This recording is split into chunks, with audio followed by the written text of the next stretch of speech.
మనసు అంటే అర్థమైందో నీకు ముందు అర్థమవుతుందో లేదో నాకు తెలియదు. మనసుకి నచ్చితేనే మనం ఎవరితోటైనా ప్రేమగా మాట్లాడతాం. అది ఎవరైనా కానీ కుటుంబం వ్యక్తులు. మీ కుటుంబం వ్యక్తులు అందరూ నేను ప్రేమగా చూసుకున్నంత మాత్రాన అందరినీ పెళ్లి చేసుకోము. అలానే చుట్టరికంగా ఎలా వెళ్తామో అలాగే తిరిగి ఇంటికి వచ్చేస్తాము. అది మనం వెళ్ళేది ఆ చుట్టరికం యొక్క బాధ్యత. అయిపోయింది కదా. ఈ అంకుల్ వచ్చాడు, తల్లి లేని పిల్లని కొంచెం గారాబంగా చూసుకున్నాడు, ఇష్టంగా చూసుకున్నాడు, చిన్నదానివి కాబట్టి. దాంట్లో నీకు పెళ్ళి తర్వాత తనతో వెళ్ళిపోవాలి అని ఇంటెన్షన్ ఎలా వచ్చింది? అంటే ప్రేమ అంటే వయసుతో సంబంధం ఉండదు కదా మేడం.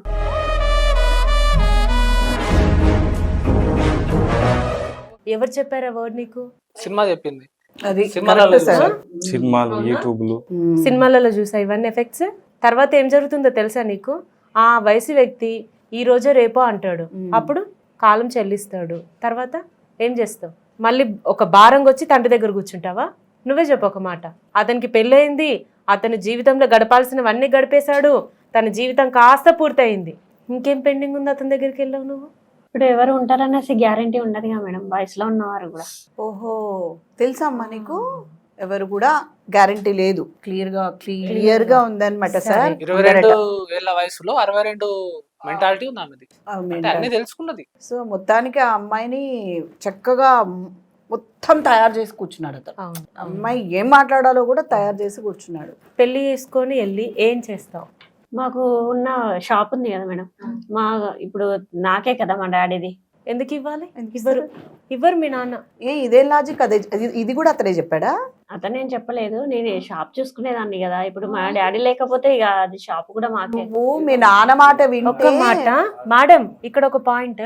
మీ నాన్న లేకపోతే దాని అర్థమైంది అంటే ఏ డ్రమ్ములు, ఏ సిమెంట్ బస్తాలు, ఏ పెద్ద సూట్ కేసులు ప్లాన్లు ఏమైనా చేస్తున్నారా? అట్లాంటిది ఏం లేదు. మరి నువ్వు ఎలా అంటావు ఆ వర్డ్ ని? మా నాన్న లేకపోతే అన్నానంటే మీ నాన్న కంటే పెద్దవాళ్ళు ఇంచుమించు, ఆయన పోడు కానీ మీ నాన్న పోవాలి. నీ ఉద్దేశం అదా?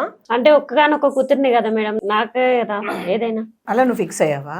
ఒకగానొక కూతురువి. మరి మా నాన్నకి నా మీద ఎన్నో ఆశలు ఉంటాయి. నా పెళ్లి కూడా అంగరంగ వైభవంతో చేయాలి అనే ఒక థాట్ ఉంటది.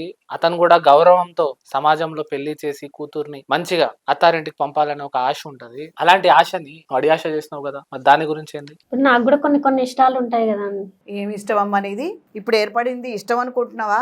2 రోజులు కూడా ఉండలేవు ఆ మనిషితో. నీకన్నా ఎంత పెద్దవాడు, అతని ఎక్స్పీరియన్స్ ఏంది? నీలాంటి వాళ్ళని బుట్టలో పడేయడానికి అట్లాంటి వాళ్ళు ఉంటారు. అది మీకు ఎంత చెప్పినా అర్థం కాకపోతే ఏం చేస్తారు తల్లిదండ్రులు కూడా? ఈ మొక్కామేనా బాబు మీకు? ఒక్కగానొక్క కూతురు అని అంటే అబ్బాయిలు కూడా ఎవరు లేరా? లేరమ్మా, అబ్బాయిల కంటే ఎక్కువగా చూసుకున్నారు మీరు ఆవిడ.